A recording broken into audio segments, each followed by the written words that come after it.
Dentro del naturalismo sensualista italiano se destacan dos grandes figuras que influyeron posteriormente en toda la historia del arte que nos ha deparado tantas creaciones en lo artístico.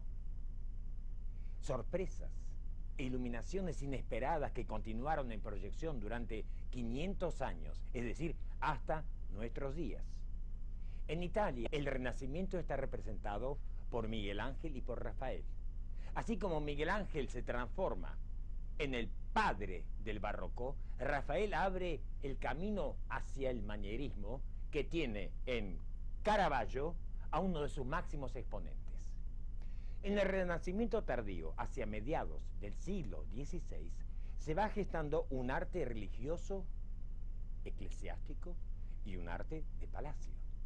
Este nuevo arte es una reacción, el de palacio, contra la reforma gótica que disuelve en la vida y en el arte el mundo del medioevo en una suma de actitudes asumidas por los nuevos príncipes santos, y se incluye el culto hacia la mujer, ya no exclusivamente a través de la Virgen María, sino por medio de retratos en una revisión pictórica y que conduce a una nueva época de la imagen. Pero esta nueva época es la restauración del gótico o más bien un renacimiento. ¿Y por qué renacimiento y no un nuevo gótico más auténtico en un manierismo neogótico? ¿Dónde está la diferencia? Antes que nada, la diferencia está en la idea que se manifiesta ampliamente en el barroco y que está en la magnificencia de las formas y de las posturas del cuerpo humano, en el equilibrio superlativo de las fuerzas corporales. Podríamos hablar de una postura del propio cuerpo cuando gira sobre sí mismo y sobre su vértice, o cuando se encuentra en situaciones patéticas donde va surgiendo proactivamente de la base misma del cuerpo, ya sea en los brazos aparentemente desarticulados pero expresivos de un Cristo, o en una mano en escorzo que avanza hacia adelante amenazando al espectador. En el manierismo hay una fuerte rebelión contra la perfección divina del Renacimiento, que abarca un corto periodo del Renacimiento, al cual sigue el barroco y luego el manierismo. El Rafael tardío, el Miguel Ángel tardío, el Leonardo tardío son los protagonistas más destacados del barroco, que a su vez desemboca en el manierismo. El manierismo es la corriente artística de las poses refinadas, las técnicas pictóricas utilizadas con virtuosismo, las alusiones ingeniosas, también el erotismo desbordante, las discrepancias formales, las desproporciones, la desesperación del espíritu manierista, el horror secreto y la terribilidad intrínseca del manierismo como conducta. El concepto de terribilidad o terribilidad viene acompañado también por un exceso de poder, tanto de los artistas como de quienes encargaban los trabajos. En la época en que Miguel Ángel y Leonardo rivalizaban en Florencia, Rafael Sanzio comenzaba su aprendizaje artístico en el taller del Perugino, quien pertenecía a la generación de artistas famosos y de éxitos que necesitaba una gran cantidad de hábiles aprendices para sacar adelante la enorme cantidad de encargos que recibía. Perugino era un artista muy respetado y Rafael aprendió de él de ir más allá del sentido de la profundidad del campo pictórico sin romper la armonía del diseño y a manejar el sfumato creado por Leonardo. Esto determinaba que sus personajes no tuvieran una apariencia rígida o tosca, por más que las poses adoptadas por los modelos de Rafael en sus obras fueran teatrales y representaran un artificio formal. Estoy profundamente emocionado al estar frente a tres obras paradigmáticas de la historia del arte en la que Rafael trabajó los últimos años de su vida. Me refiero en primer lugar a la transfiguración de Cristo, que le fue encargada a Rafael por el cardenal Julio de Medici en 1517. Podemos ver como una luminosidad difusa ilumina las figuras suspendidas en un momento de exaltación estática, mientras una pincelada magistral unifica con efectos notables de dilatación cromática la atmósfera sublime de este gran acontecimiento de la teología cristiana. En la parte superior del cuadro se representa la transfiguración de Cristo sobre el monte Tabor, y más abajo se encuentran los bienaventurados que presencian con devoción la resurrección de nuestro Señor. E inclusive se puede ver a un niño aparentemente anormal, que tiene en sus ojos una expresión de asombro al haber contemplado la ascensión de Cristo. Aquí a la izquierda nos encontramos con una obra que Rafael pintó a los 20 años. Esta obra está dividida en dos partes.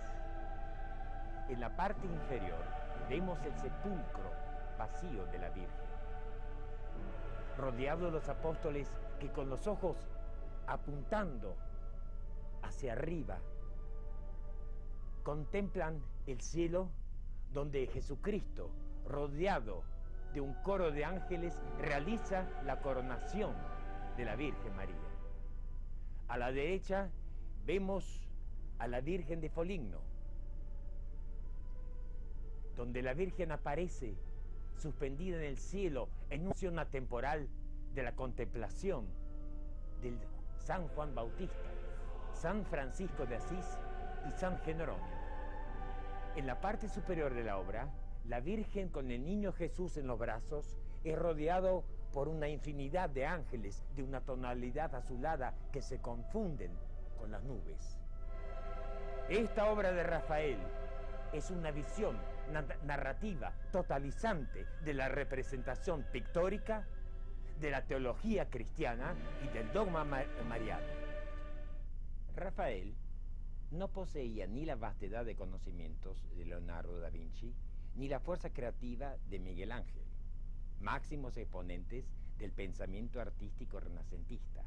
Pero mientras estos dos genios eran intratables e incluso inabordables para una persona corriente, Rafael poseía una gran dulzura y un carácter que le facilitaba, con su sola presencia y modales, sumados a sus extraordinarias condiciones artísticas, la conquista de los mecenas más influyentes. Las mejores obras de Rafael parecen realizadas sin esfuerzo alguno, de modo tal que con ellas no puede relacionarse la idea de la faena que representa la pintura. Para algunos, Rafael podría ser el pintor de las dulces Madonas, que llegaron a ser tan conocidas como escasamente apreciadas por sí mismas, desde el punto de vista de la pintura. Este exceso de bellezas en las obras de Rafael se puede ilustrar con una anécdota. Cuando le preguntaron de dónde sacaba esas mujeres tan hermosas, Rafael le respondió que cuando él hacía un retrato no le bastaba con ver que iba a ser retratada, sino que trataba de ver el máximo de mujeres hermosas e inclusive apelaba al imaginario ideal de la belleza que él tenía como meta. Rafael Sanzio nace en la pequeña ciudad de Urbino, en Umbría, en 1483. Desde temprana edad concurre al taller del Perugino. Luego de vivir varios años en Florencia, Rafael se instaló en Roma en 1508, en la época en la que Miguel Ángel acababa de iniciar sus tareas en la Capilla Sixtina. El Papa Julio II, que poseía una gran visión para detectar los grandes talentos artísticos, encontró rápidamente trabajo para ese joven. Le encargó la decoración de varias salas del Vaticano que se conocen con el nombre de stanze, es decir, estancias, salas, lugares de estar.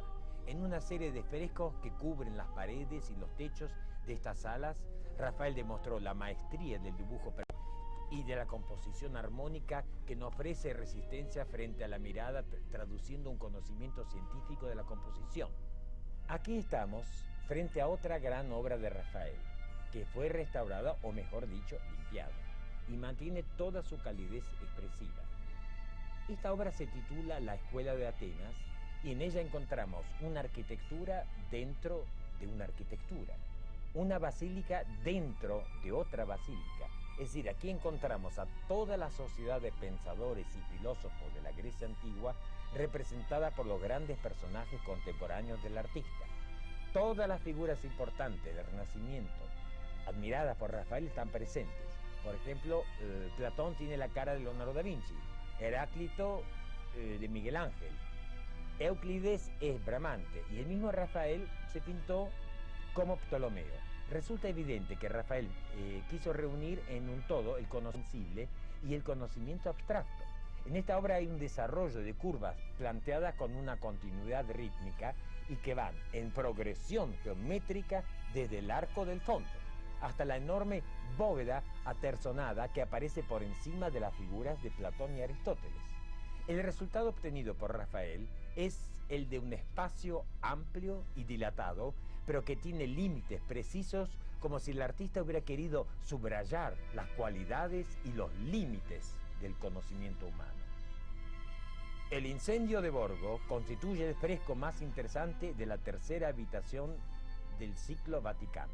Rafael trabajó en ella desde 1514 a 1517, inspirándose en un episodio ocurrido en el año 847, según el cual el Papa León IV logró dominar milagrosamente un incendio que se había desatado en un barrio cercano al y que amenazaba extenderse hasta la misma Basílica de San Pedro.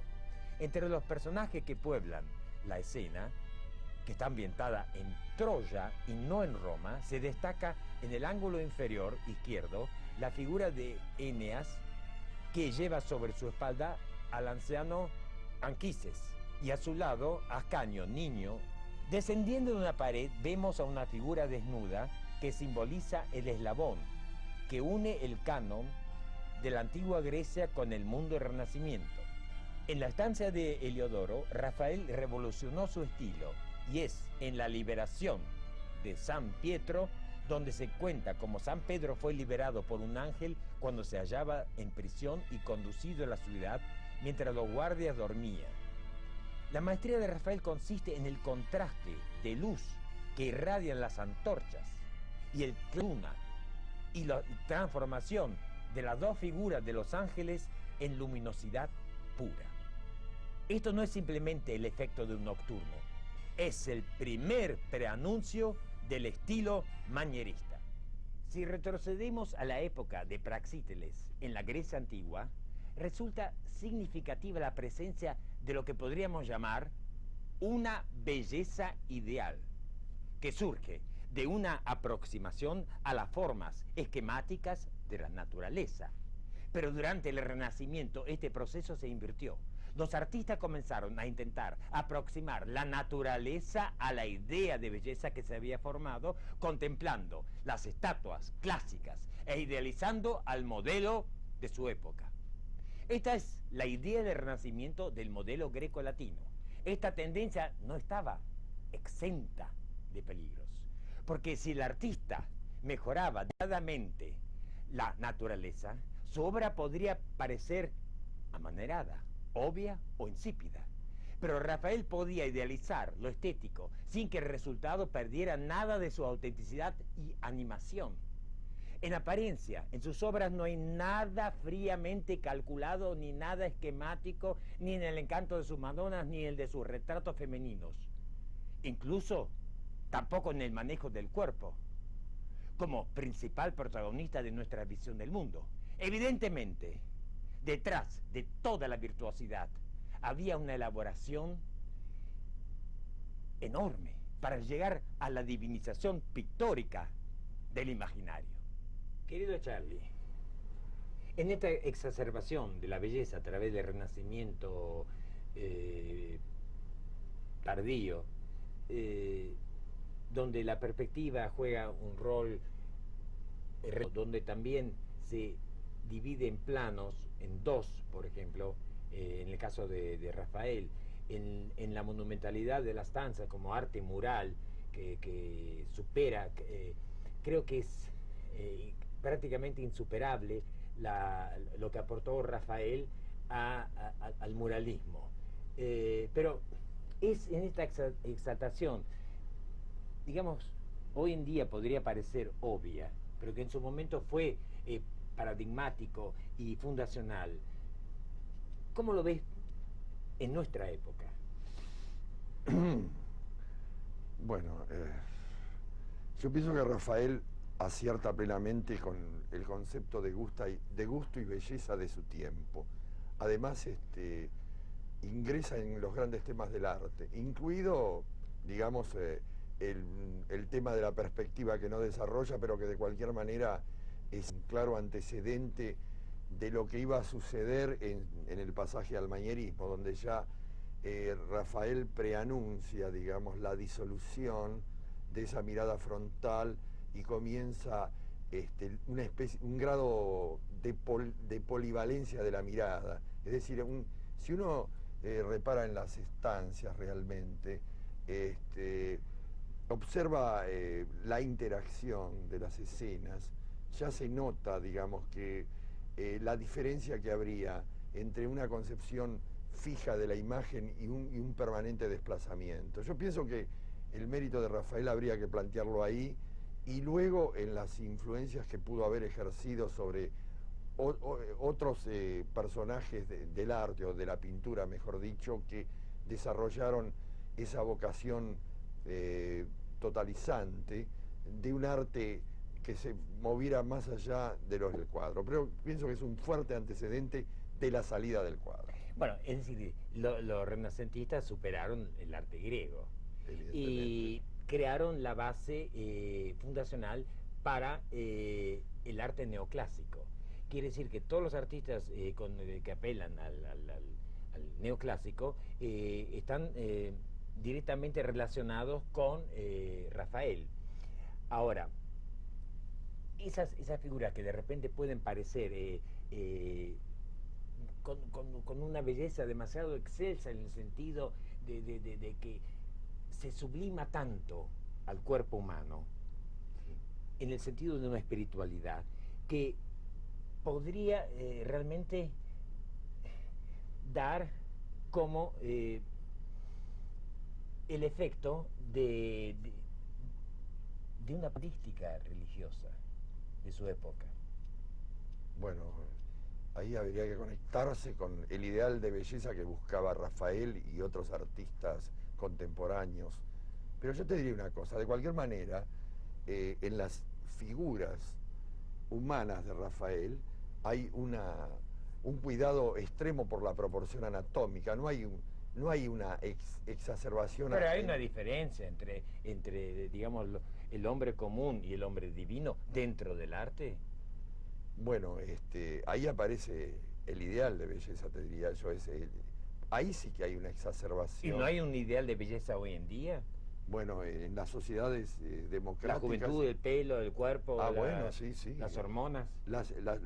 Los ideales de la sociedad actual democrática de hoy son otros, pero evidentemente esa emblemática del cuerpo, del pelo, de los ojos, de la gimnasia, en fin, de todos los atributos que hacen al cuerpo físico en los finales del siglo XX, próximos a comenzar otro milenio, creo que son emblemáticos también. ¿Es válida una representación plástica sobre esa problemática de la estética, o la estética corre por otro lado, que no es ni la academia ni el neoclasicismo, sino que es, digamos, la cosa espontánea y que marca la impronta del pintor, el automatismo del pintor y la inconsciencia del pintor?